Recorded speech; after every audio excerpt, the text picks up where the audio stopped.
When I was 3 years old, a name stuck in my head. I started making memories from the life of that girl. At the same time, I was also growing up and acquiring my own thoughts. But there was always a voice in my head that wouldn't leave me alone. That's how I started writing, at her own request. Just so I had some balance. When we got along and when our relationships were miserable, neither was easy.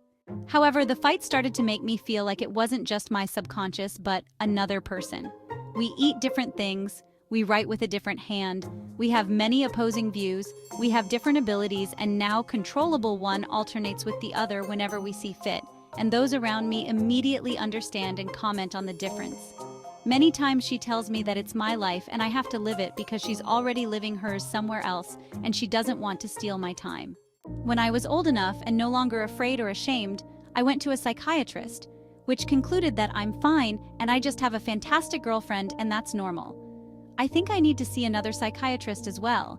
On the other hand, I think that if she is just a fantastic friend and I make it an issue, it will become an obsession. But sometimes I'm so scared for my sanity that I want to start crying and screaming.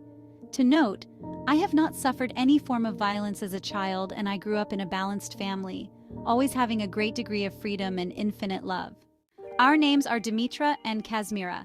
The soul that has the control is Dimitra. The soul that comes from elsewhere is Kazmira. The control comes almost exclusively from one soul, because the other soul does not wish to have control, and only in cases where it cannot do otherwise, she controls the body. We are not fully aware of what each soul of both is doing, but there is information. The problem is that we often have completely opposite views on the same situation.